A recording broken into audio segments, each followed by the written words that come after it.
നിശ്ചിത സമയത്തിനുള്ളിൽ വോട്ടർ പട്ടിക ഹിയറിംഗ് നടപടികൾ പൂർത്തിയാക്കാൻ കഴിയുമോ? വോട്ട് ആരുടെയും ഔദാര്യമല്ല, അത് ഞങ്ങളുടെ അവകാശമല്ലേ? ഹിയറിംഗ് നടപടികൾ പൂർത്തിയാക്കാൻ മതിയായ രേഖകൾ സമർപ്പിക്കാൻ ആവശ്യമായ സമയം നൽകേണ്ടത് അധികാരികളുടെ ഉത്തരവാദിത്തമല്ലേ?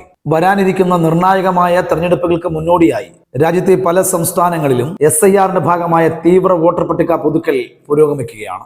എന്നാൽ ഈ നടപടിക്രമങ്ങളിൽ അനിശ്ചിതത്വവും മെല്ലെപ്പോക്കും ജനങ്ങളിൽ ആശങ്ക അണയാതെ നിലനിൽക്കുന്നുണ്ട്. ഇന്ത്യയിൽ ഏറ്റവും കൂടുതൽ വോട്ടർമാർ കരട് ലിസ്റ്റിൽ നിന്നും പുറത്താക്കപ്പെട്ട ഉത്തർപ്രദേശിലെ സ്ഥിതി അത്ര നല്ലതല്ല.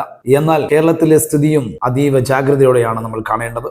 SIR പ്രക്രിയയെ കണ്ണും പൂട്ടി പിന്തുണച്ച ഉത്തർപ്രദേശിൽ SIRന്റെ നടപടിക്രമങ്ങൾ തുടങ്ങുന്നതിന് മുമ്പ് ഏതാണ്ട് 15.44 ലക്ഷം പേർ വോട്ടേഴ്സ് ലിസ്റ്റിൽ ഉണ്ടായിരുന്നു. എന്നാൽ SIRന്റെ കരട് ലിസ്റ്റ് പ്രസിദ്ധീകരിച്ചപ്പോൾ 2.89 ലക്ഷം പേരാണ് സാധ്യതാ ലിസ്റ്റിൽ നിന്നും ഒഴിവാക്കപ്പെട്ടത്. അതിൽ എന്യൂമറേഷൻ ഫോം തിരികെ നൽകാത്തവർ ഏതാണ്ട് 1.15 ലക്ഷം പേരാണ്. ഇത്രയും പേർ എങ്ങനെ ലിസ്റ്റിൽ നിന്നും ഒഴിവാക്കപ്പെട്ടു? അജ്ഞാതമായ ഇത്രയും ആൾക്കാർ പഴയ ലിസ്റ്റിൽ എങ്ങനെ ഉൾപ്പെട്ടിരുന്നു?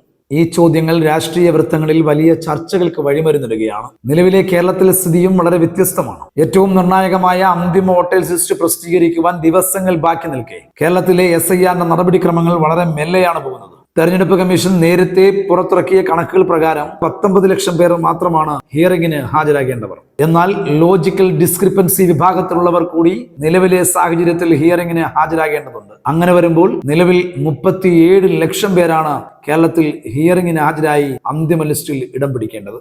നിലവിലെ സാഹചര്യത്തിൽ 37 ലക്ഷം പേരിൽ ഏതാണ്ട് 14 ലക്ഷം പേർ മാത്രമാണ് ഹിയറിംഗ് നടപടികൾ പൂർത്തീകരിച്ചിട്ടുള്ളത്. ശേഷിക്കുന്ന തുച്ഛമായ ദിവസത്തിനുള്ളിൽ ബാക്കി വരുന്ന 24 ലക്ഷം പേരുടെ ഹിയറിംഗ് നടപടികൾ പൂർത്തിയാക്കി ഇവർ അന്തിമ ലിസ്റ്റിൽ ഇടം പിടിക്കേണ്ടതായിട്ടുണ്ട്. എന്തിനാണ് ഈ ധൃതി കാണിക്കുന്നത്? അർഹരായവരെല്ലാം തന്നെ അന്തിമ വോട്ടേഴ്സ് ലിസ്റ്റിൽ ഉൾപ്പെടുമെന്ന ഇലക്ഷൻ കമ്മീഷന്റെ ഉറപ്പിനെ വിശ്വസിച്ചുകൊണ്ട് തൽക്കാലം ഇന്നത്തെ വീഡിയോ ഇവിടെ അവസാനിക്കുന്നു.